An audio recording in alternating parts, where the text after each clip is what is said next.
If you're a lineman in charge of keeping the lights on, Grainger understands that you go to great lengths and sometimes heights to ensure the power is always flowing, which is why you can count on Grainger for professional-grade products and next-day delivery, so you have everything you need to get the job done. Call 1-800-GRAINGER, click Grainger.com, or just stop by. Grainger, for the ones who get it done. I've been writing about and investigating UFOs for well over 20 years, and most of that time I've been employed full-time to do that work. I've written dozens of articles, I've been on many UFO programs, and I'm often interviewed by news outlets. Claims from credible witnesses of incredible things have inspired me to keep an open mind to the extraordinary possibilities when it comes to the nature of UFOs, often referred to as UAP when it comes to the scientific investigation. The goal of this podcast is to provide credible news and information to ground this cosmic conversation. Welcome to Open Minds UAP News.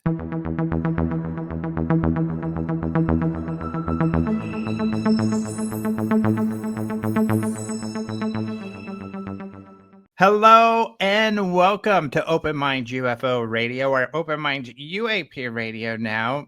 I am your host, Alejandro Rojas, and I have with me Jason McClellan. Hello, Jason. Hey, Alejandro. Good to see you, buddy. Just like the old days. For those of you who are new to the show, like some of the people who have joined because of Den of Geek, Jason and I started Open Minds UFO News, I think we called it at the time, in, what was it, 2011, probably? 2010? Probably 2010, yeah. Yeah, so quite some time ago. And then it was the weekly podcast. In fact, some of you subscribers, because it's the same podcast feed that we use today, probably heard those shows way back in the day. Although things were a lot more fun back then. UFOs in general were a lot more fun, yes. Yeah, back when, there was... just when they weren't so popular in a mainstream thing, it was kind of like, we're flying under the radar. We're kind of this niche group where people are just exploring and talking and thinking about things and not as intense about everything as they are these days. And the research community was a hell of a lot of fun. It was very cordial. Everybody was excited to chip in and contribute and work together and hear different ideas and bounce ideas off of each other, not just, fish for the answer they wanted to hear or, push a certain agenda. People were very curious about finding the truth and working together to get there. Mm-hmm. And, you and I don't think people realize this, for 10 years or so or longer, we were writing articles every day, like an article every day, posting news articles every day. I mean, we were following all of this very closely, including the development up into, the 2017 kind of period. Right. And, that's even wild for us to think back on and realize, even to this day, we're probably a couple of the, a handful of people who ever have been paid full time to research and write about UFOs. Exactly. I try to explain that to people and what a big deal it is. It's just because we live and breathe it. I mean, right. It's everything. Yeah. Paid full time. How many people can say that? I can't think of really practically anybody else. Right. Yeah. Our buddy Lee Spiegel was one of the others in that elite group, I guess, if you want to call it elite. Unfortunate groups. And this just came to mind, on the show, I try to do kind of like we did back in the day, full disclosure, everything's on the table. In fact, I just wrote an article that I posted on Open Minds today, which is only the second article I've done in the last 5-6 years on Open Minds. Right. But where I reveal kind of the behind the scenes with Bigelow and MUFON. But the end of Open Minds, I'm not saying that Tom DeLonge had anything to do with the demise of Open Minds, but at the end of Open Minds, we were working very closely. And in fact, you and Maureen, our colleague with Open Minds, were writing for him for a short period of time. Yeah, absolutely. Yeah, toward the end of Open Minds. Yeah, to the Stars was just coming on the scene, and we were actually hired by Tom to write for To the Stars. So yeah, it all kinds of ties together. Yeah, it's so funny how we were just all immersed in that. But the Yeah. reason that I bring that up also is because, since then you've been doing, from what I understand, a lot of PR type of, or more communications and online kind of social media stuff. Yeah, absolutely. So I've yeah, haven't ever been able to step away from the UFO field. I've definitely been very active in UFOs, and I still follow it every day, and I always have. UFOs is one of those things that I don't want to say it's like an infection, but you can't get rid of it. No matter how bad you want to get out of UFOs, sometimes you just can't. And we've invested so much time in this topic, and we love it. We really do. And I think you and I care about genuine research and actively looking for answers to this incredibly exciting mystery. So that's what keeps pulling me in. And I have done in my professional career lots of communications and marketing roles for both the public and private sector. I'm currently with NASA, but I've done a lot of these roles, but I have maintained my active following of UFO news. I've done a podcast. I put that on hiatus right now just because I don't have time with all my NASA duties. But something I do keep up is a weekly UFO newsletter. Because again, we're news geeks, and I love to follow it, and let people know, because we hear that tired refrain that, oh, the mainstream media doesn't report UFOs. That's not true, and that's never been true. Mainstream media outlets around the world report on UFOs every single day. So I like to highlight that, and so that's what I do with my weekly UFO newsletter. Totally. And we'll get into some of the news from the last week that mainstream news has Yeah. been covering really soon here. But one of the reasons I wanted to go over all of this and cover this, and why I'm so excited to be talking to you, let alone that we had so much fun doing this in the past, is that, at the time that we started doing Open Minds, and it was kind of, Antonio Huneas was writing with us, and we all felt like we had to cover this in a legit news skeptical kind of perspective, just putting the facts out there, not making assumptions, what I think is a right way to do it. And that wasn't being done before. And I think that once we stopped doing it, besides some of the mainstream press that has picked it up here and there, that's not being done anymore. I agree with you 100%. And, we can talk about this more later. And I know you and I have talked about it before, but I think there's a lot of indoctrination that happens when you get into the UFO topic and you start researching, reading the literature, hearing what some of the leading voices have to say. And one of the things that gets pushed very early on in your UFO research is that skeptic or skepticism is a bad word. And to your point, I don't think you can responsibly cover the UFO topic or communicate about the UFO topic if you don't do it with responsible skepticism. That is required. That's what makes it journalistic. That's what makes it unbiased. That's what is required for a genuine pursuit of truth, wherever that leads. Yeah, and I'm smiling because I'm really excited to get into the news, because we're going to rip some people apart, I know, for not adhering to this, but also, not just for the sake of, poo-pooing what they're doing, but to also demonstrate the problems when you don't do it correctly. And so we'll get into that. I'm really excited to get into the news here. So let's start taking a look. And just so people know, Jason doesn't know what I'm about to get into. So no, this is fun. This is like a news roulette. Yeah, exactly. Have some cool like vamp music. All right, here we go. Let's begin with the National Archives. So this was kind of cool. About a week ago, last Thursday, the National Archives put out this press release, and it made a bunch of news that they had put a bunch of new stuff in the archives regarding UAP or UFOs. And I guess I'll just continue to use both terms. What term do you mostly use these days? I am Team UFO all the way. Oh, you are? Cool. Okay, so we can stick to that mostly.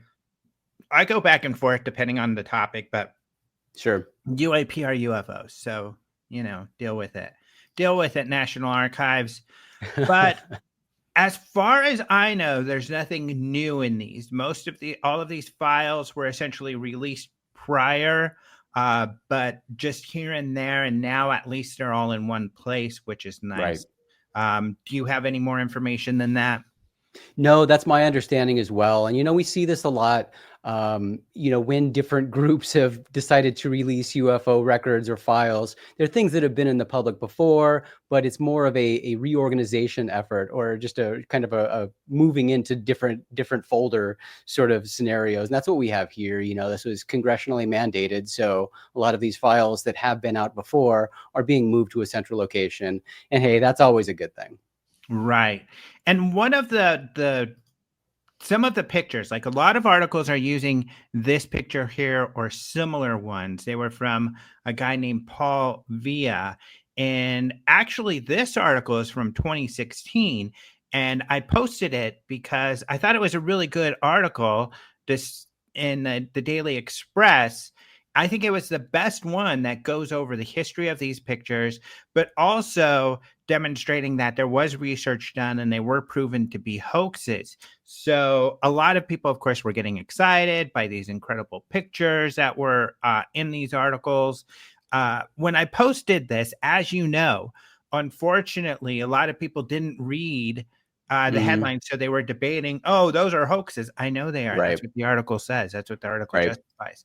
So it's a great article on that, but it's funny how that happens. Yeah, people have short attention spans and people don't like to read more than they have to. So that's always been the case. I mean, it's certainly gotten much worse than when you and I were doing this at Open Minds. We ran into that a lot. But yeah, people don't read beyond the headline. I actually have something exciting to announce. And this picture reminds me of that, which is you wrote what I think. These pictures really remind me of the Billy Meier picture. For sure. Yeah. And I think that you've written one of the best, most well-researched and unbiased kind of comprehensive articles on the Billy Meier photos that is in the magazine. And I recently found all the magazine files and sent those to you and Maureen. I've kind of felt like, hey, that'd be great that if we had all the PDFs to all of the Open Minds magazines. And I've decided to post those. So we'll post all of those. And then coming week, in honor of you coming back to the show this week. Well, that's exciting. Yeah, there is some fantastic content in those magazines. Mm-hmm. But that was a great article. I think you did a really good job. Really. And what was fun, and maybe we could touch on this just a second too, since we're talking about it, is, we would always try to write, unbiased articles to put out there, all of the information on both sides of the debate. But it's really funny because that article had the same effect some of the other articles we wrote, where you just get heat from both sides, because one side is saying, oh, you're saying they're real, and the other side is saying, oh, you're not, you're debunking them, when really it's kind of good because that means you have a balanced article, but it's also kind of a bummer because you're just getting crap from both sides. Yes. That comes with journalism. I mean, that's to be expected. But also, Alejandro, that's UFOs. And yeah, sure. I mean, UFOs can be fun and sexy, but UFOs are really hard. They are. People want simple answers. UFOs don't have simple answers many times. And yeah, I mean, that needs to be emphasized. UFOs are hard. Yeah, you're exactly correct. And, you're working with NASA. The last show, NASA was kind of the hero of my little talk that I did, because I think NASA's analysis on UAP was very good. And I agree with their findings and their suggestions. They were very wise and on point. And that's what makes it. And really, it's that difficulty and the heat they got for just getting involved with the topic that scientists have been really turned off, including NASA. Why do they want to stick their neck out and get beaten up? Right. Because you can't win. That's the thing. I mean, love him or hate him, Sean Kirkpatrick, certainly was very visible with a lot of this, but it doesn't really matter who you are, how much you're willing to stick your neck out, or the level of involvement. you want to have with this, and the level or quality of contribution you can make. It doesn't matter, because you're going to never hear the end of it from the UFO crowd, from the scientific crowd. You can't please everybody. You're not going to. And again, that contributes to what makes UFOs so hard. That's why so many people flee this field, and you can't keep good researchers continuing this work, because it's a thankless work. And again, you can't make everybody happy, and that shouldn't be the focus of UFO research. You're not trying to please somebody. You're trying to find the truth. And no matter, what side you come out on, you're going to piss somebody off.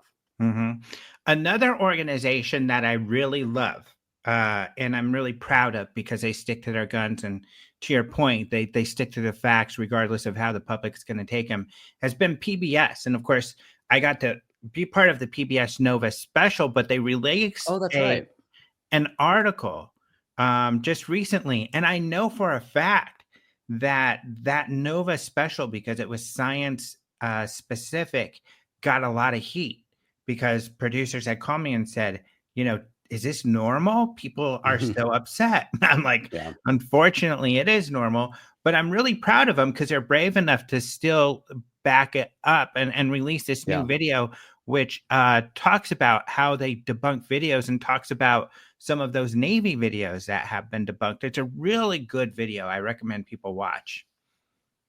Yeah, that's cool. I love seeing this. I love when mainstream outlets go out on the limb, and it's sad that it should be, or that it is a limb, but it is, because of how awful people are.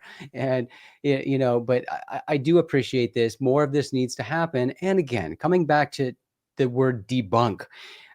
Yes. I know it sounds terrible, and don't get the wrong impression. Alejandro and I are not anti-UFO. We are very, very much pro-UFO, in the sense that we both believe that UFOs exist. I've seen countless UFOs myself that I haven't been able to explain. So we're not poo-pooing UFOs here. What we are poo-pooing, I think, a lot, is how a lot of UFO research is done. It's incredibly flawed. A lot of the suppositions and a lot of the talking points that people rely on are incredibly flawed, because humans are incredibly flawed. So I think things like this need to be constantly put into, or in front of people, because there's a lot of education that needs to happen when it comes to UFOs.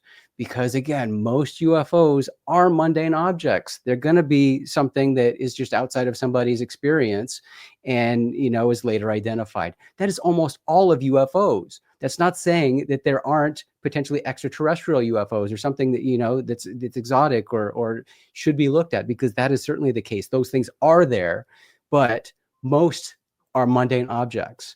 So we can't just brush that fact aside and pretend that doesn't exist, and hype up every single possible UFO as something anomalous, because that just muddies the water and we don't get anywhere. Great points. And, this is where that gets fun. So it's great to debunk. It's great to analyze. That's most of what UFO research is. Exactly. And that's most of what science is. You debunk your own work. And I really respect the stance of the Scientific Coalition for UAP Studies on a case of theirs that Arrow debunked. So the Aguadilla video, Aguadilla, Puerto Rico, I guess I don't have a picture of it here, but it was, you might have seen the video. They did cover it in the PBS special. What was interesting is, in the PBS special, Sean Kirkpatrick said he thought it was birds. But just prior to that airing of that show, Arrow had released their analysis, and they said it was balloons. My argument is it can't be both. And if you look at the video, it doesn't really look like either. And so the SCU, who's the group who did kind of the original analysis and of that video, they came out with a response just a couple of days ago, just yesterday, where they said, great, thank you for looking at it, but we have some questions. You said you saw this, and you said you used this data point or that data point, but you're not showing your work. You're not saying how you came to those conclusions in your paper. Could you please do that? So we can look at this further, because they have some good points. I mean, if they're saying, like they say, it clearly moved behind an electrical tower, and so it had to be close to the ground. Well, if that's true, then we can figure out distance. And if there's distance and it's moving, maybe that doesn't fit your theory. So, yeah, this is the way it's done. It's a back and forth process where all parties work together. Yeah, I love that. Mm-hmm. Science. So I just wanted to announce that SC has asked that question. This is the way that it's done. Great job with them.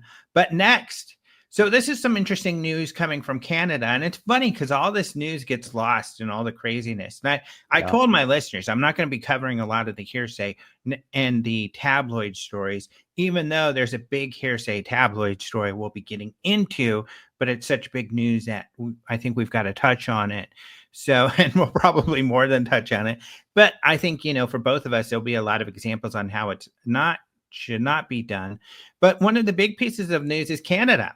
So Canada was inspired by the U.S. government looking into UFOs. So they have created this project called the Sky Canada Project, where they're reviewing their own records. They say, we're getting 500 to 1,000 UFO sighting reports. And they just announced that they will have that report ready in July. And, here's one of their statements where it's not meant to prove or deny the existence of extraterrestrial life or extraterrestrial visitors. Just much like the United States reports, even though they led with, we don't have enough data to prove either way. I'm sure that's what the Canadians are saying because we don't. But at least it'll give more insight and give us a better idea of what data they have collected. Yeah. This is a good reminder to people that UFOs aren't just limited to the United States. Countries all around the world have and do investigate UFOs. Governments, we're talking, and have and do release official government files on UFOs. And Canada's got a wealth of UFO information, and they've released reports before, so it's great to see this one coming out as well. And I do want to take a second to kind of bash on the media a little bit, in that this whole idea of why are UFOs only seen in America? It's really frustrating because you see some of the larger outlets saying that, whereas UFO researchers aren't saying that. Nobody's saying that. You're just pulling this out of nowhere. What are your thoughts on why they say that? And what's going on? I mean, yeah, that's always been a bizarre assumption to me, a very, American-centric thought for people here in our home country. And I don't know, maybe other countries have similar thoughts. You think that, your viewpoint is kind of the center of your reality, and, things go from there. But I will say I have to fault a little some of the leading talking heads on this subject in the media, because even people like Lou Elizondo, in many interviews and talking points, kind of insinuated that, we just realized that this isn't just a UFO or a U.S. phenomenon, and we're now just starting to talk to other countries about this serious issue, making it seem like they're just bridging the gap. They're just starting these conversations. We're starting to realize that, this is more than just a U.S. issue, when that is not the case, and that has never been the case. Right. I mean, we've been covering throughout Open Minds. You can find articles, especially with the French covering it, with a lot of stories on Chile. In fact, Leslie Kane, who wrote that original New York Times story in 2017, has been covering a lot of the Chile news. I do a lecture on it, but of course, Antonio Huneeus had worked with a lot of South American countries that had official groups. So yeah, like you said, it's never been purely American. And here's the thing too, it also, there's a learning curve you go through when you dive into the topic of UFOs, right? If this isn't something you've actively been researching, it's not something you're familiar with, it's not something you've spent years of your life doing, when you get into the topic, all of this is new, and you start discovering every little aspect of UFOs as something new.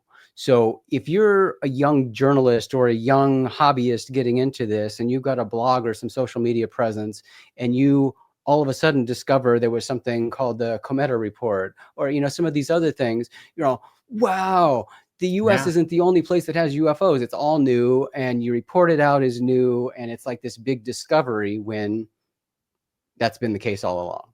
So Right. it happens a lot with this topic. And again, with any topic, you're not going to instantly know everything about UFOs. And I think that spawns a lot of, the UFO conspiracies that come out because people discover things they're not familiar with. It's outside their life experience. And therefore it's new, it's secret, it must be a cover up, and it kind of takes on a life of its own from there. Right. And you mentioned the Cometa report. For anybody who doesn't know, that was a report written by some French engineers and very credible people, former government people, where they felt that there was something definitely going on with UAP. And this is interesting. I just wanted to pull this up, but this is what we've got with Enigma so far. So when we started the app, late 2013, we've already got like 1,670 sightings so far in Canada. And then out of historical reports from other databases, over nearly 15,000. So yeah, a lot of sightings in Canada. And actually, if I back up, you can see the UK with 13,000, Australia 5,000. So yeah, there's sightings all around the world.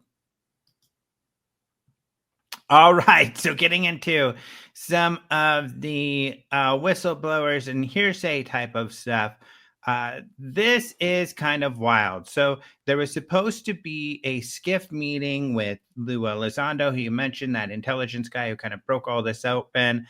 David Grusch, who spoke in a congressional hearing claiming stuff about aliens and all of this stuff. But David Grusch keeps shirking media and attention despite his claims and what he's and saying that he's going to participate in these things. So there was supposed to be this skiff meeting. They had to cancel. And Representative Luna, who's kind of the head of this, said Grusch couldn't make it. Lou Elizondo said there was some kind of budgetary issue. So, but I just, I'd love to hear your perspective. I don't buy that Grusch couldn't afford an airplane ticket. What's really weird about this also is he's supposed to be a staffer on this committee now, and he can't make it to one of his own committee's meetings that is centered around him and his claims. Yeah, the red flags keep piling up. I mean, we can go down that rabbit hole, but I have not shied away from my personal feelings about David Grusch and his lack of credibility or ability or willingness to substantiate his claims. He's happy to make claims all day long, but when given the opportunities to substantiate these claims, there's always an excuse why that can't happen. Exactly. And so the more this happens, the worse it looks. Exactly. And you brought up the right word, credibility. It would be one thing if this was the first time. Maybe he got sick or something, but it's not. And John Greenewald has been on X making a big point of that because these are really good points. He points out in October 23 that Grusch was supposed to meet with Senator Gillibrand in a skiff. Right. And then he said he would not or could not purchase a plane ticket to fly to Washington, D.C. If I had money at the time, not this moment, but maybe a few weeks ago or a couple months ago, I would have been willing to have some spare money to pay for that ticket. But I think that our listeners, even our skeptical listeners, would pay money to help him get there, let alone people are bringing up these disclosure nonprofits that are collecting money. They can't buy him a plane ticket. Yeah. What? So there's that. Yeah. It doesn't make any sense. And, also with Arrow, he was supposed to meet with Arrow and he left them high and dry. Exactly. Another one bailed on that meeting. So it's got a history of this, and it's piling up and, becoming, kind of known that this is how he operates. It's not a good look. Right. So, yep. And you just mentioned the Arrow meeting, which John Greenewald brought up, and just has some records here because we like to provide receipts, actual evidence for the stuff that we're alleging or talking about. And then further, for me, this was also a big hit on his credibility when he said in front of Congress that Arrow had never reached out to him Mhm. when there were a lot of records that show they did reach out to him, and he had Right. excuse after excuse not to meet with them. Um, it's just really wild, and it kind of harkens back to the whole point of um, what frustrates me with a lot of the coverage and a lot of the community is like this assumption that he is credible or what he's saying is accurate when we don't have any reason. There's no, and these, like you said, things be piling up that undermine his credibility. Really, as someone who's writing about this, we should have a concern and be skeptical, Right. and those concerns are piling up. And just one more thing, I think that what has happened, and from the media people and very credible people I've talked to, and we've seen some very high profile people kind of talk about this, and that they were really excited with the Elizondo revelations, and then Grusch came out, and they were really excited and 100% on board. But when nothing came of that, they all were extremely disappointed. They felt duped. They expressed their concern and then left UAP and talking about UAP. Yeah.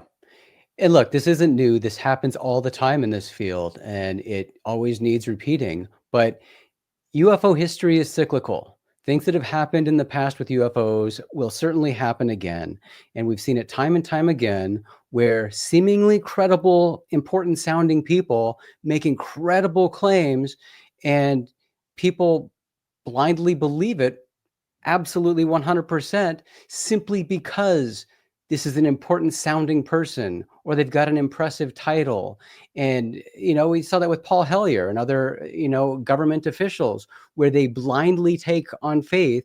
And I would put Harry Reid in this category too. They blindly take on faith what somebody tells them because they know that person and they trust that person.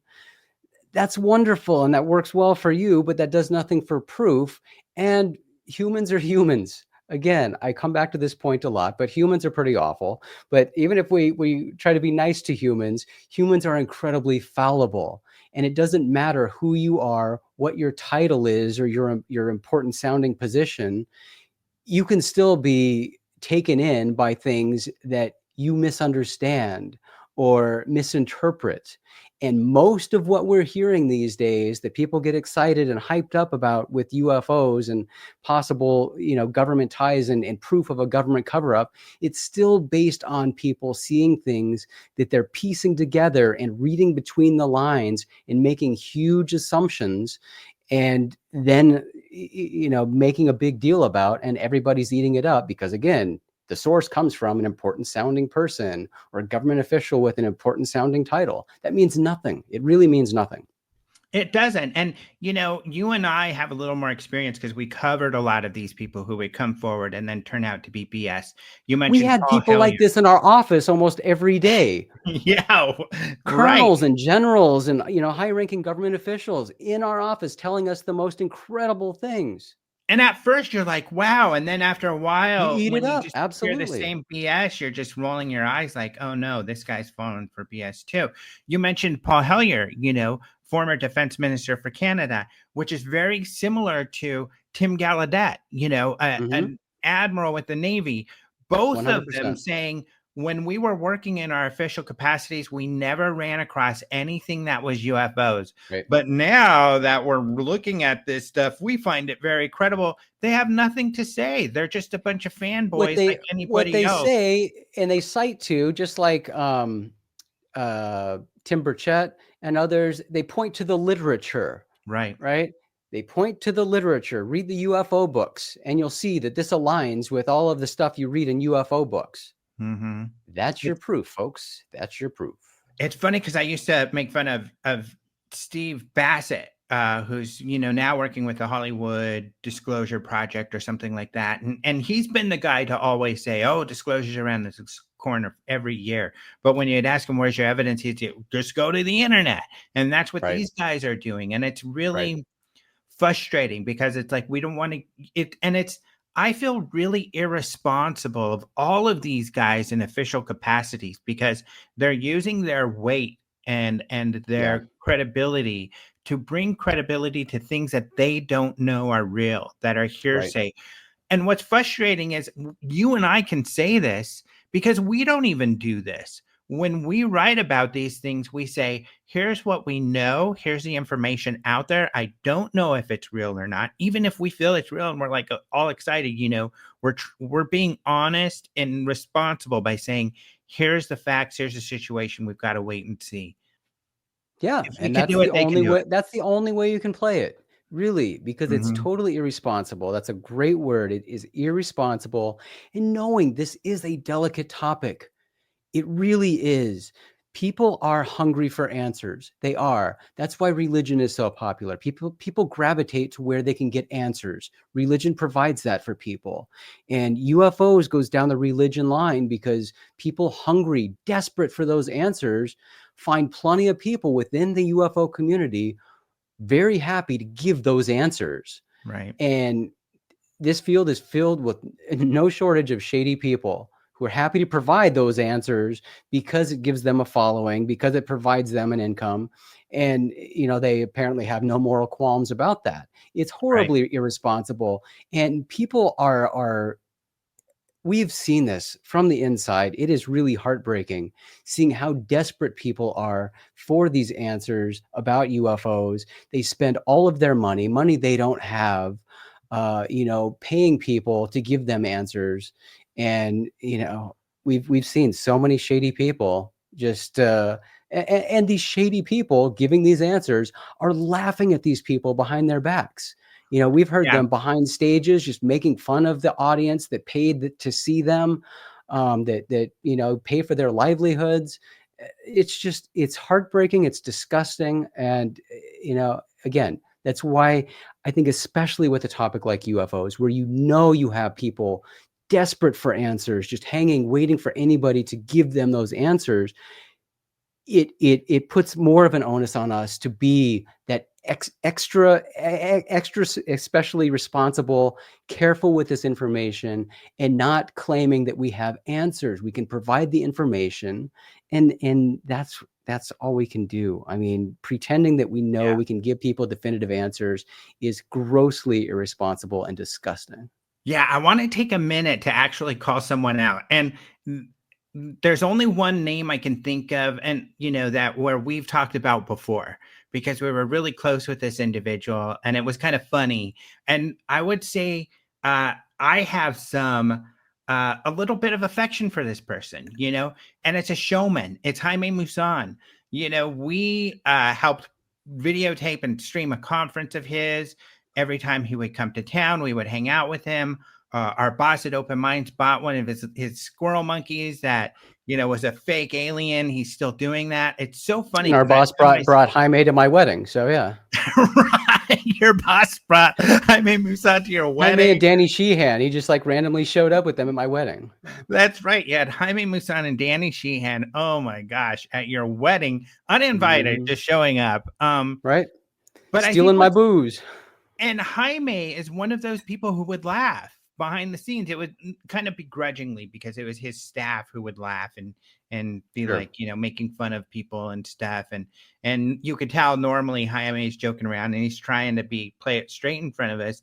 But he was one of those guys that and it's so funny because I found myself on Telemundo, they asked me about Jaime. And so Jaime, of course, took an opportunity and had this back and forth videos, even though I didn't talk to him. They just took my interview and he disputed what I had to say. But he has been doing this forever and he just doesn't care about the truth. We know for a fact there were a lot of times where he knew the truth, but depending on the audience, he would give different versions of what's going on.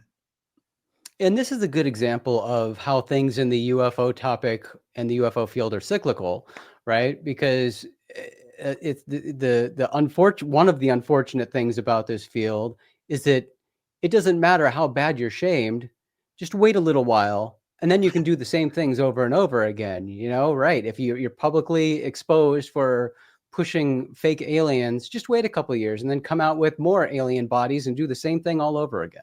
Mm-hmm. And I've got to say, moving on to our next story, because I wanted to bring out Jaime because he's a perfect example of that. But the thing is with Jaime, I guess to wrap this up, is that he sees himself as a showman, entertaining people, and kind of like the He's a huge tabloids do. celebrity, and I want Right. to back up and let people know that.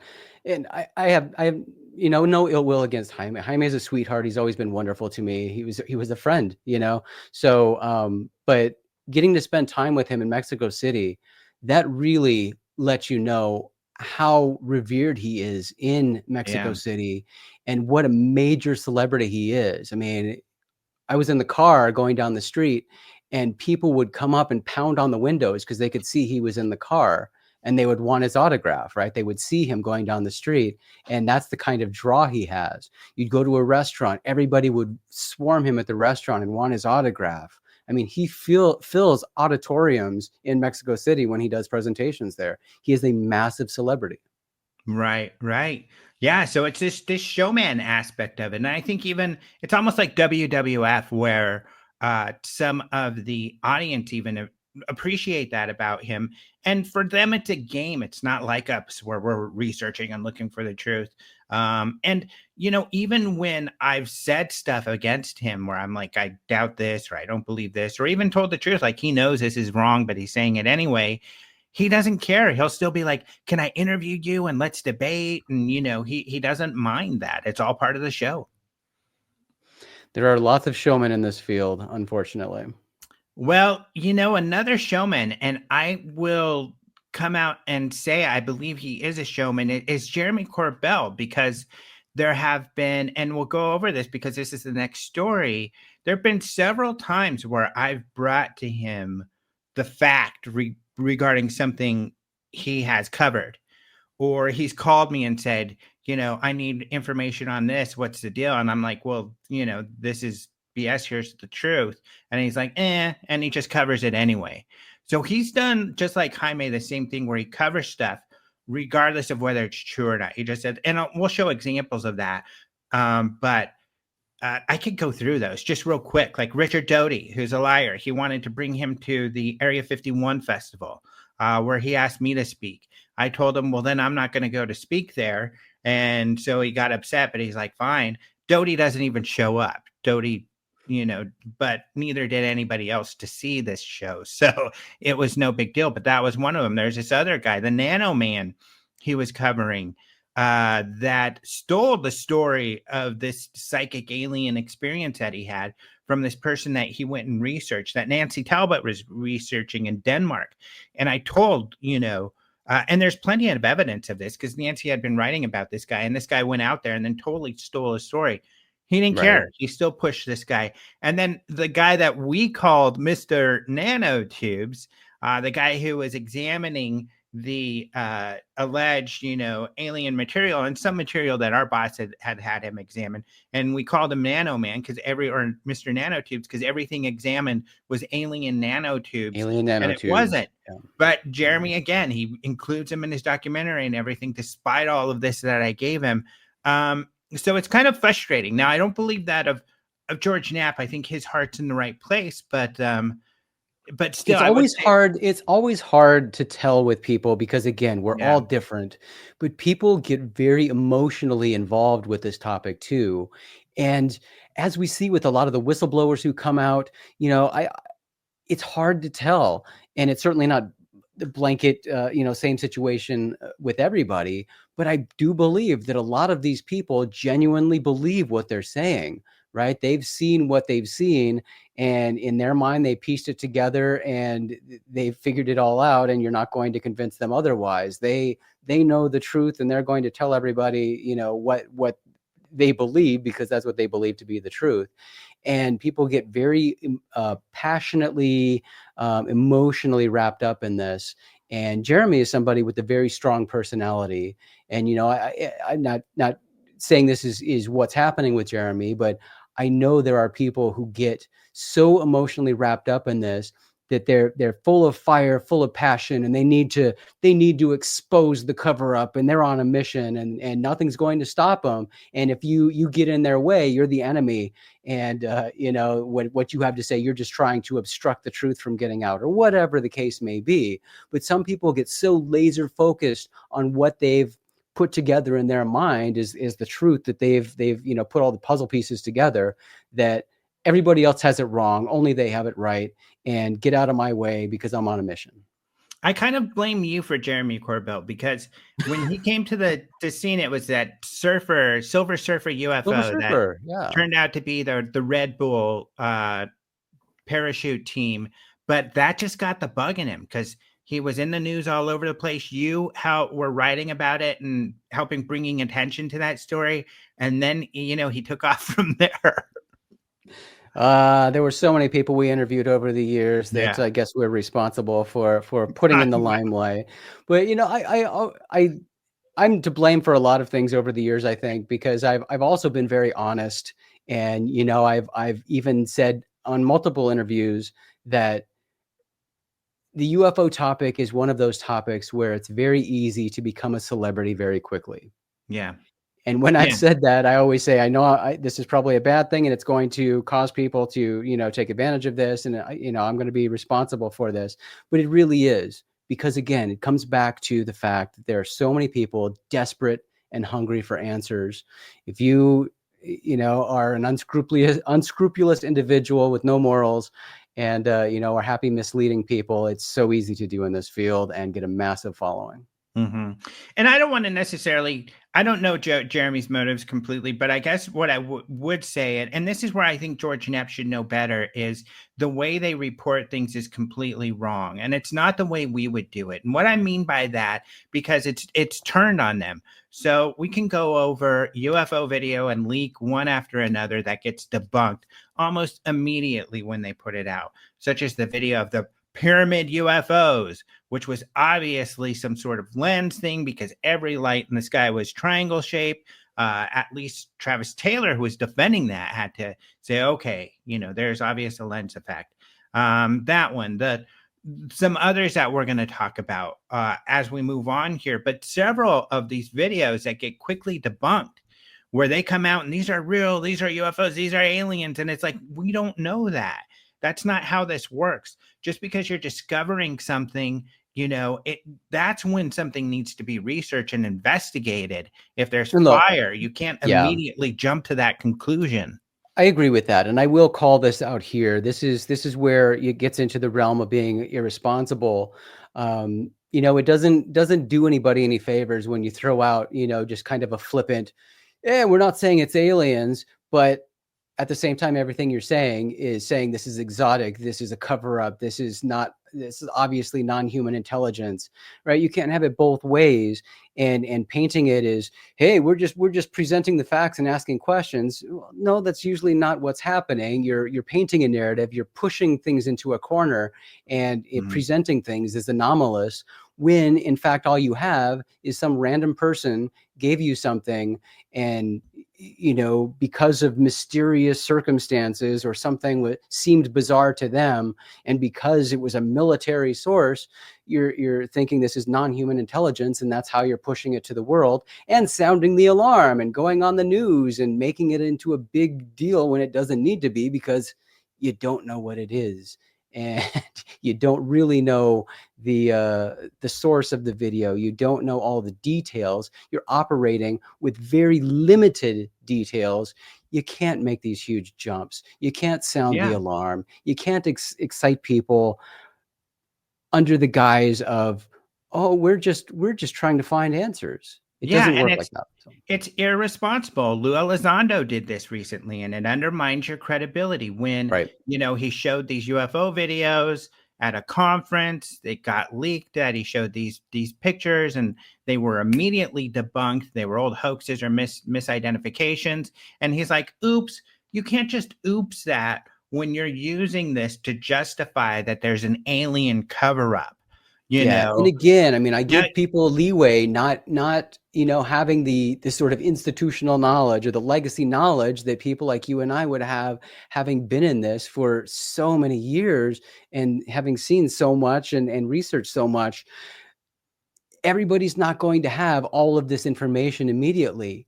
That being said, that should be understood. And again, as a responsible person communicating about this and really wanting to get to the bottom of it, or pretending that you're trying to educate people or get people interested in the topic, you have to be responsible. You have to lead with those remarks like, well, here's something, don't know what this is. Here are the circumstances, kind of strange things here, strange things there. Don't know what that is, but we'll continue looking into it. But that's an example of some of the strange things we're seeing, right? You can't have your definitive answers and push things on people when you yourself have no idea. Right. And so we're starting to run short on time, but there's so much to talk about. But this is one of those instances. The new whistleblower from Jeremy and George and their weaponized show. And what is difficult about this is that if you watch it, again, this whistleblower is saying, especially at the majority of this interview, first of all, is about his perceptions about things. Right. And it's just that, his perceptions. Then he gets into, oh, you couldn't mention this name or that name or you get fired. And they ask, well, was that, that wasn't something that was mandated. He's like, oh, no, that wasn't anything that came down. But I heard stories and people said they heard stories. So it's like rumor. Again, it's just the same thing about mentioning the name of Immaculate Constellation. Right. And this has so many similarities to Luis Elizondo too. This guy stumbled upon this while he was doing volunteer work. It wasn't part of his regular job. Just lots of things of people coming across things that's outside of their scope, outside of their knowledge, with limited information. Exactly. And in this interview, he even says that things weren't spelled out in this document, that he had to put things together on his own. Exactly. And sort of interpret what it was saying. And that this level of classification that this information had, it was in a place that it shouldn't have been, he said. Well, right. They're probably getting egg on their face because now it's starting to look like that they were wrong, that this wasn't what he thinks it was. First of all, one of the things he said was that Sean Kirkpatrick was aware of legacy UFO programs. Sean Kirkpatrick, Stephen Greenstreet interviewed him, and Kirkpatrick says, no, that's BS. And I don't believe that whatsoever. But if you look at here, David Grusch, one of the things he worked on was the Shriver war game. And the big secret document, the file that this guy went through and came across was labeled as part of this war game. So right away, that should be a red flag, and let people know, well, maybe it was supposed to be, everything in this file was part of a war game. Exactly. And then this guy in this Reddit, David Grusch was part of that war game. Yeah. So an advisor on that. Exactly. Grusch was an advisor on it. And this guy is really great. He's just like, hey guys, I think they made an honest mistake. The 2018 Shriver war game is not a big deal. They do this war game scenario every year. They look at future risks. They're looking at combat in space and adversaries, in space. So this is all very in line with what those war games do. And this was a war game that was an imaginary scenario that took place in 2028, the future. Yeah. And the 2018 war games, the guy says that the photo, he mentions that he saw a photo of Russian submarines and a UFO above it or whatever. And he mentions that it was located in the Pacific at Kamchatka or something, the Kamchatka Peninsula, but that is in the North Pacific, where the U.S. Indo-Pacific Command was sort of in charge of one of these exercises that took place at those war games. So it's in the exact location where it should be for these people being involved. So that again ties into the war games mentioned on the first slide. So Mhm. I don't know why one would assume that it's anything else. And this guy, even at least in this interview, said he doesn't have any inside knowledge. That Mhm. he got excited with the New York Times article and the Navy videos, just like the rest of us. But he didn't have. He said he hadn't seen those on government servers and has no special Right. insight than what everybody else has seen. And this has Right. happened before in the news, even recently, as an example of people misinterpreting. Of course, you and I see this all the time, and we spend so much time correcting people. But this article that first actually was covered by Weekly World News, yep, the Bat Boy people, that the Russians shot down a UFO and it turned people into stone, and the CIA knew about it. The New York Post, among others, talk about CIA files detailing Soviet crash. But Scopes actually are doing an analysis with Snopes with an accurate headline. It doesn't prove aliens turned Soviets into stone, and it was never classified. It was simply a news clipping. Yeah. And that's the funny thing about so many CIA and FBI UFO files. People get excited about, but those UFO files are filled with just scans of newspaper clippings, of letters that UFO researchers wrote. They're not things that prove any sort of UFO, incident. They're just documenting UFO mentions, the mentions of the word UFO. Exactly. I mean, I think people could say, well, why are they collecting news clippings on UFOs? That's a legit question. Yeah. I Yep. don't think, And I you could think, say there were potential, certainly reasons for that during the Cold War, and that's when a lot of this stuff happened. right. But Exactly. And not Alejandro, only that, I will say something that might lend some credence to this story is those 2018 war games that took place. Guess where they were based out of? Russia. No, they were at the Air Force Warmongering Institute that's located at Maxwell Air Force Base's Curtis E. LeMay Center. Little Oh, MJ-12 throwback there. yeah. So there, it always comes back to something. That's right. And that reminds me too of another frustrating thing in this interview. They invoke Bob Lazar. Oh, this is just like what happened to Bob Lazar. Right. Bob Lazar is the worst. What's really frustrating about the Bob Lazar story is that Jeremy and George Knapp, also the original person to cover Lazar, do not cover any of the dubious, or just like they're doing to this day, the dubious or items that undermine the credibility of both of these witnesses, or at least Lazar, which there are numerous ones. I mean, I've got an article coming out, but the biggest one for me is that he started these claims when he talked about aliens fighting at Area 51 and all of this crap only weeks after Richard Doty said this on this UFO live TV show for the first time that the public had ever heard. Oh, there's aliens at Area 51. And he's like, the aliens have taken over the base and all of this crazy Yeah. BS. And then Lazar jumps in. Oh, yeah, I was there. Let alone his criminal background, none of which they cover, which seriously undermine his credibility. This lone witness who they take hook, line, and sinker that, proves that aliens were or are at Area 51.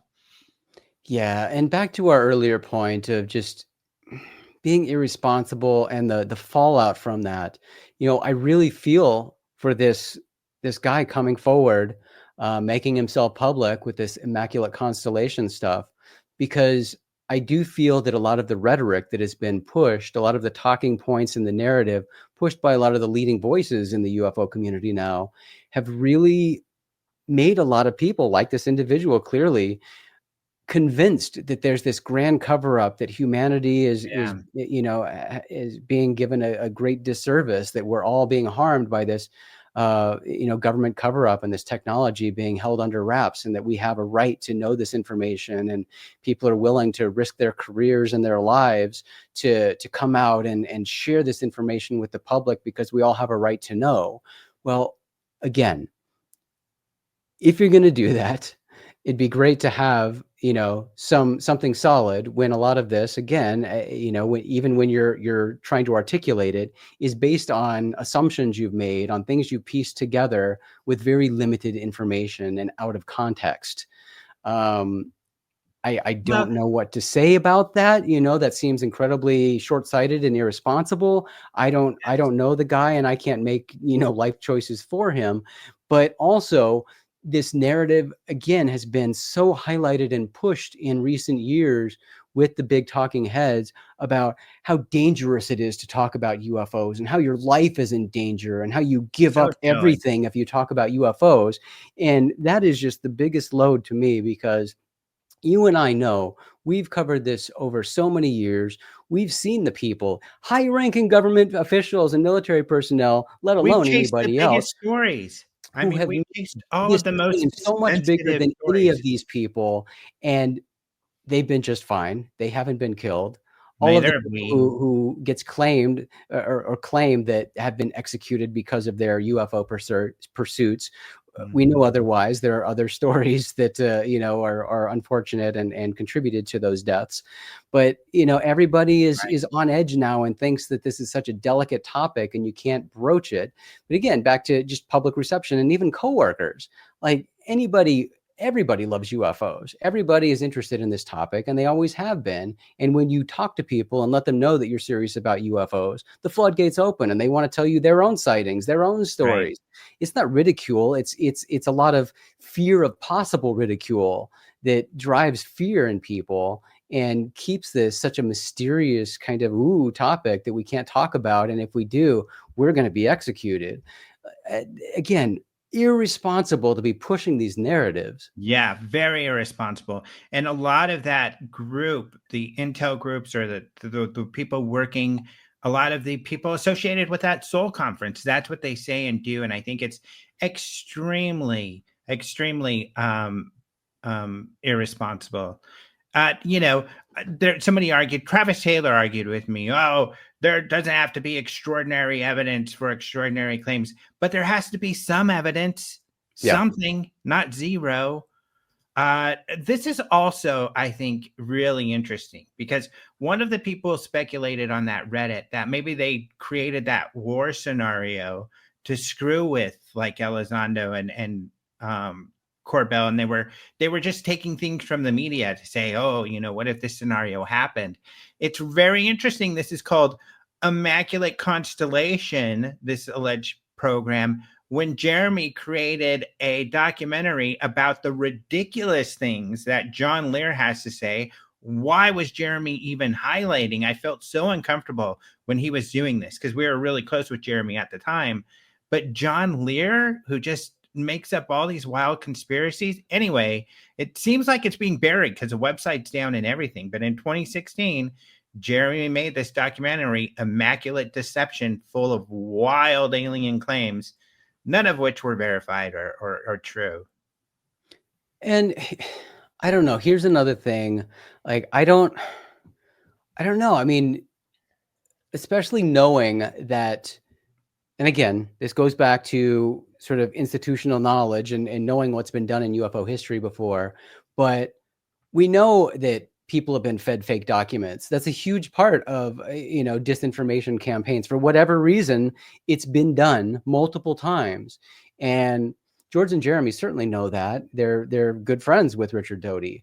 So, it's very, very interesting in my mind. I don't know what's going on there. But again, because we've seen this happen before, because we know, and especially living in the age we live in now, this is a different world from when you and I were doing this at Open Minds. It is infinitely easier to fake everything. Videos, images, documents, like, it's all out. You can have all of the great images and videos and whatever you want. It's all out. So I know that sounds incredibly just flippant and, kind of morbid with this topic, just like give up, UFOs are done, there's nothing we can do. And honestly, that's kind of how UFOs are always going to be. When you're dealing with the unknown, that's the frustrating part of UFOs. We're not going to have definitive answers, but something we are guaranteed to have is a lot of BS and an endless supply of it. Right. And I've that's why I've argued the science route is the only route, the NASA route, the doing the invoking citizen science and crowdsourcing to get the public involved and transparently investigating and doing science, which is our last two stories to cover very quickly. What really Arrow is doing, at least they're showing their work. And they released today two of their resolution reports, or at least gave a little heads up for one and then released this one. This one I'm not as excited about. You know, it's these volcano sightings that typically turn out to be, as you and I know, just lots of weird stuff is pushed out in volcanoes. Things look weird. Yeah, we used to always report about Popocatépetl. Yeah, good job. I've always been impressed in the way you've been able to say that. So there's this one, but even more to the point, there's yet another. This was one of Jeremy's leaks of what very quickly people identified as a local, a balloon that is common to the local area during the holiday that was going on at the time. And sure enough, Arrow says that this was a balloon, a cluster of partially and fully inflated balloons that came from the local area. So they're going to release that. But this was yet another one where Jeremy comes out, look, proof of aliens. But no, very quickly it was debunked. That's not how you do it. You and I, and I keep going back to this, but it's just the truth because we've got experience doing it. And that's what's so great about you and I talking right now. We wouldn't have released the story that way. We would have said, here's a new video. It looks pretty interesting, just like I do all the time when the next segment of my show is going to be about some of the cool sightings this week from Enigma. But not one of them will I say is real. In fact, I always tell the audience, I expect these videos that I put out that I think are weird to be debunked. But what I'm hoping is that there will be one that can't be debunked. And that's, I think, the angle that you have to have it out. Look, this is interesting. It needs more research. We don't know what it is. Not, look, proof of aliens. The government's hiding everything. Be careful who you show this video to, or you might get killed. Yeah. And again, public education comes back to so much emphasis on public education because again, we all are different. We all have different life experiences. We've all seen and experienced different things in our lives. We all live in different parts of the world. There are different things in the sky in different parts of the world. There are new things being launched into the sky all the time. I mean, we see Starlink all the time. That's going to get worse, infinitely worse. Amazon is getting into that game. They just launched a bunch of satellites, and they're going to have thousands of satellites in the air doing the same thing as Starlink, providing internet to remote locations. So space is just absolutely littered. Our skies are absolutely littered. And it behooves us all to familiarize ourselves and for us as researchers to, in stories like that, where you have something weird, we can lean on our experience and share that and say, look, this is bizarre. Here's the situation. Here are the details we have. This, strongly resembles this object that we've seen many times before. And here's a video showing a similar thing. But we don't know at this point. That's a likely explanation, but other more exotic explanations are possibilities. You've got to be responsible with this stuff. Right. And I do want to kind of finish this off with, that's all the news I had to cover, a lot of stuff. But that kind of like we mentioned with Jaime before, just because we're critical of the way that people approach this, sometimes very concerned about the way that they approach it because it's irresponsible, quite frankly. In the past, we haven't had so many people who were former government officials kind of grouping together and doing this in irresponsible kind of and steering a narrative. It's very concerning. But we still, it doesn't mean that we hate these people, that we think they're evil. You and I have spent a lot of time with many of these people and do consider them friends, even though some of them don't 100%. Consider me friends anymore because I'm vocal about not agreeing with them, which is unfortunate because, I don't. We all have our perspectives. Exactly. And, you probably are the same. You have a lot of affection for many of those people still. I mean, George Knapp was a big mentor of mine. And again, that's what another part of what makes UFOs so hard, right? And it's even more emotional for us at this stage in our careers. And I'm glad you brought that up, because we are this way, and we're talking this way now because we care so much about this topic, because we've invested so much time in this topic, because we want to see good research done, and we're really alarmed and disappointed in where this conversation has gone. It's really been it is just, it's frustrating to see. I don't like seeing people taken advantage of. I don't like seeing people given false hope and false narratives and told what to believe. This isn't a field where you can be told what to believe. Yes, belief drives a lot of UFOs, but belief is individual for all of us. We all have to individually weigh the evidence for ourselves and make our own conclusions. Well, thank you so much for coming on. We used up that entire first hour and then a little more, but it was a lot of fun, and we were able to get through a lot of stuff. I mean, do you feel there's anything unsaid that you want to share? Maybe something you're working on or you want to talk to people about? No, I don't think so, but we'll do this again soon. I mean, we can go on and on and on. Exactly. And one of the things I want to do is not necessarily focus on having new guests, but having a lot of the guests like you that are high quality guests where we can analyze some of the stuff and look at some of the stuff that's going on. Because I think that's what the audience wants. They're like, well, what am I supposed to make of all of this? And not to say, listen to what we have to say. And you've got to adhere to what we say, but at least it's a different perspective. And we're just sharing our insights from our years and years of doing this, much of that full time. Don't listen to that show. Those are just the crabby old UFO guys bitching and moaning. They're always complaining about something. But something we might have to do is, when you get start getting the magazines posted, we can maybe do some behind the scenes stories about some of those. That would be a lot of fun. That's a great idea. And to go through each, each issue and kind of talk about some of the stories related to those. Yeah. Karen's always telling me the stories and everything are so crazy that you guys ought to write about some of that. It's just, I get hesitant sometimes because I don't necessarily want to embarrass people, but because there's a lot. Yeah, that's right. And again, I mean, all these people are our friends. We have so much history with these people. I do consider them friends. But yeah, a big dysfunctional family almost. Dysfunctional family. There we go. All right. Well, thanks so much for joining. My pleasure, Alejandro. Thank you. It was great to talk UFOs with Jason again. I hope you enjoyed that. I certainly did. But now let's move on to the Enigma sightings of the week. I look at videos literally every day to comb through and find the most interesting videos, and that's what we'll be looking at. To start with, let's look at one that has been really popular with users. All right, so let's take a look here. This is from Palermo, Italy, from Monreale. So this person said that they saw these 3 silver triangular shapes. We only recently got this video. That's why I'm covering it now. However, they say this event took place on October 24th, 2024. So let's take a look here. And just for the listeners, to tell you a little bit more about what we're looking at, is you do see, this palm tree in the foreground. In the distance, then you see some hills.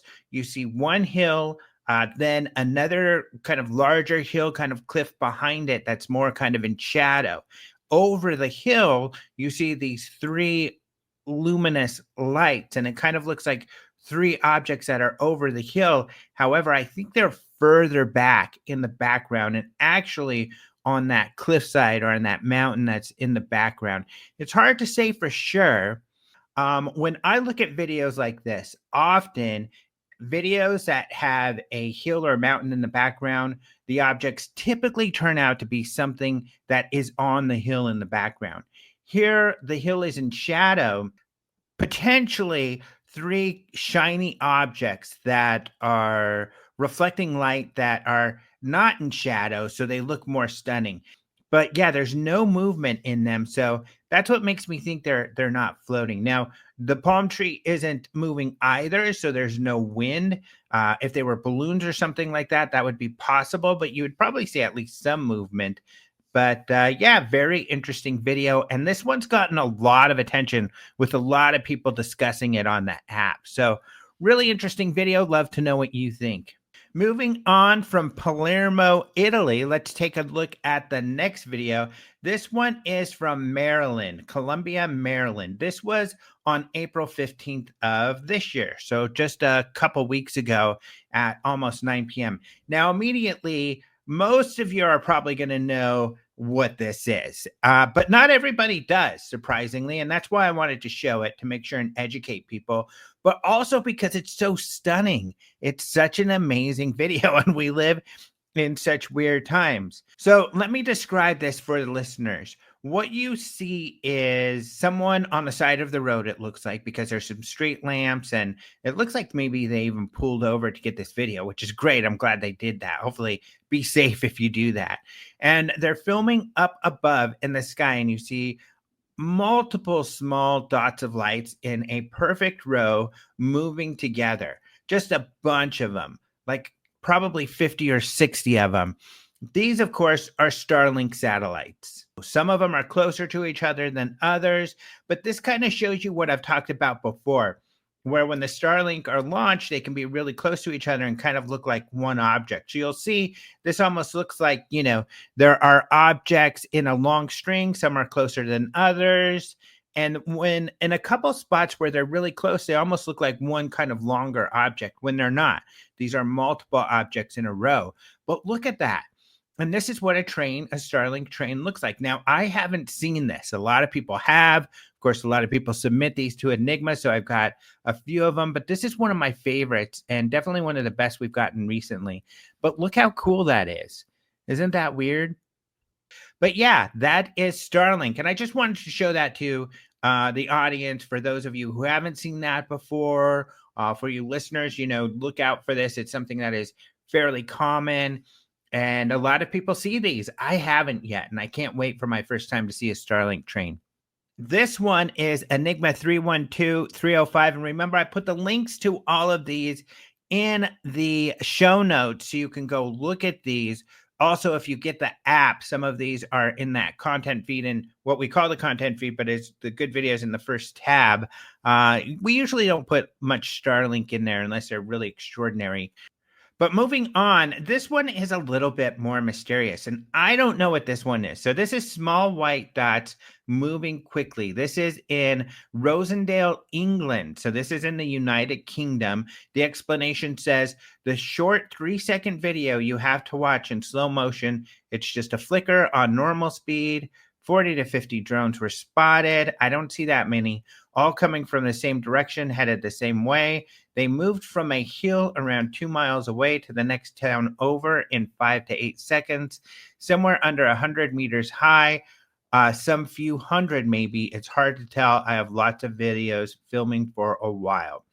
So it's really interesting here. A couple things about it is, first of all, what the witnesses describe versus what's in the video.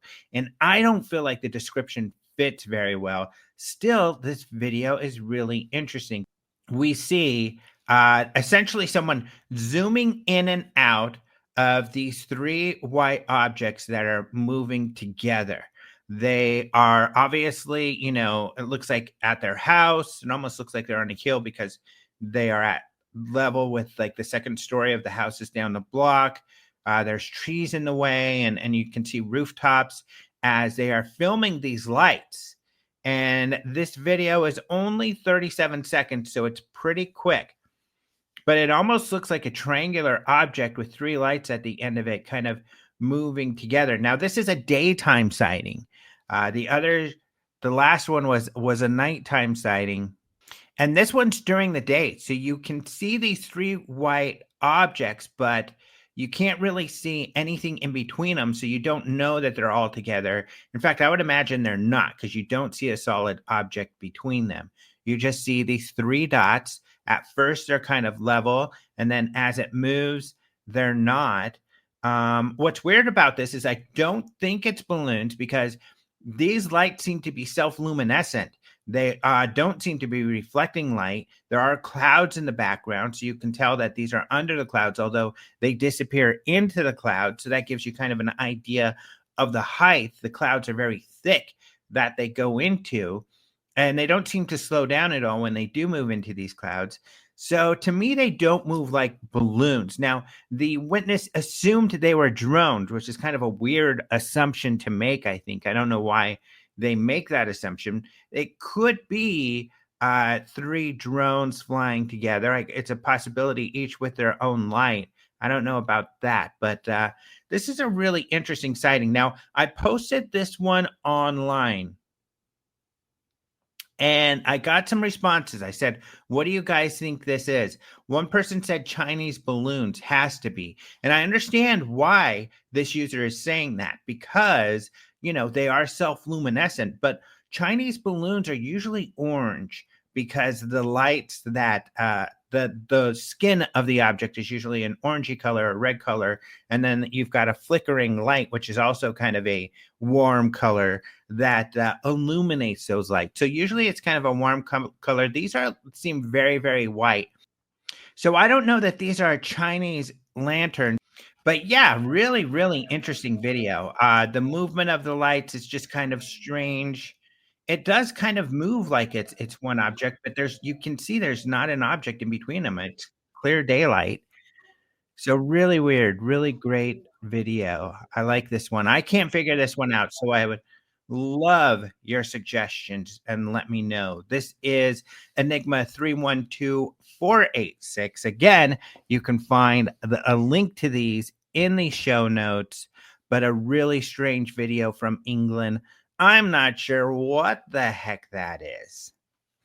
So those are my Enigma videos for the week. Let me know what you think they are. And if you are on the Enigma app and you've got some cases that you've looked at and you're like, what the heck is this? And you would like some more feedback, feel free to share that in the comments and we will take a look. Before I end the show, there is an update. So Jason and I filmed the interview portion of this show yesterday. And today there was a hearing in the House Oversight Committee dealing with UAP, and information came out of it. Now, a lot of the people we just talked about who we had, we used the word irresponsible quite a bit, who were sharing information and videos before they had done some research, were in this panel. And unfortunately, they're back to their same old antics. Lou Elizondo held up a picture he said was this huge disc floating over the ground. And we'll take a look here. The group that had sponsored it, the UAP Disclosure Fund, they're obviously really excited. Oh my gosh, look at this big disc. And you can see the picture there. And at first glance, it does look like a shadow. But you know what? Now that I know what it is, I can't unsee it. And to me, it doesn't look like a disc or a shadow at all. And those of you in the Southwest kind of can have an idea. There's a picture of Lou showing this picture. Of course, the picture he shows is very, very, very fuzzy. So it looks more mysterious. But within an instant, people were very quickly able to figure out what it is. Here is a picture that Stephen Greenstreet posted that I think shows it more clearly. But they're irrigation circles. And, there's a lot of research going on out there now, even people taking the photo and looking at it from a different angle. And you can very clearly see that there is a road that is around this circle that is allegedly a shadow, obviously not a shadow. They're irrigation circles. So once again, they're trying to tell the public that, look at this evidence of aliens. Look at my amazing photo here. And the photo's quickly debunked. I don't know why they couldn't have done just the smallest iota of research and looking on Google Maps, which is how people figured it out. Look on Google Maps of the area and they would have noticed there are dozens and dozens and dozens of these circles around. So, we'll talk more about all of this next time.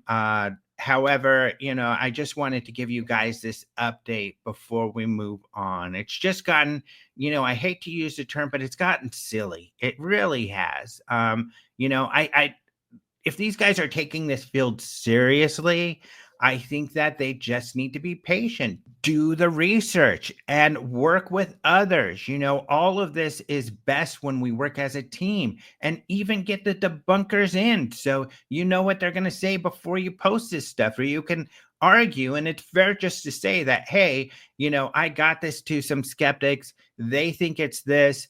I disagree with them. I think it's that. And here's my argument. And let your argument and your data speak for itself. If it's strong enough, then, you will win the day, especially if you can get some other scientists and researchers on your side.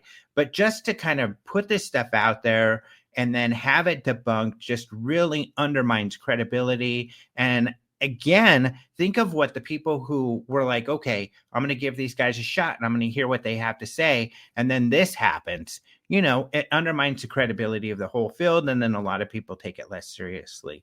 So that's what we're trying to say. And it's not like we're trying to say we don't want to play a role. We would love to help out.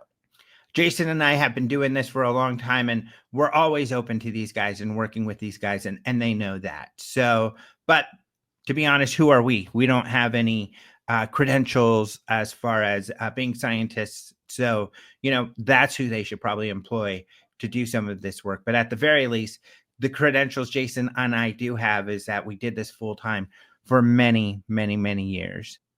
But anyway, thank you so much for listening. Thank you very much to Den of Geek, who is sponsoring the show. And hopefully some of you are new listeners from Den of Geek. If you are and you want to discuss more and you want to have more direct contact with me, I do have a Patreon. Now, it is you do have to pay to get onto my Patreon, but as low as $1 a month, which is the lowest that I can put. And the reason that I put it that low is I just want serious people. I don't want trolls to come in and get all upset that, I am denying that aliens are here, whatever. We can save that kind of conversation for social media. I want a safe space that is troll-free where we can all kind of work and discuss together more constructively. So if you would like to, come join my Patreon. I also put a lot more stuff on the other things that I'm into, such as travel. I'm actually customizing a camper van that I'm building right now, and I'm sharing information about that. So I'm sharing all kinds of stuff on there. So, I would love to have you in there to be able to see the content there and then to discuss your interests and our shared interests. So just a place for us to have some fun. Thank you all so much for listening. Until next time, adios, muchachos.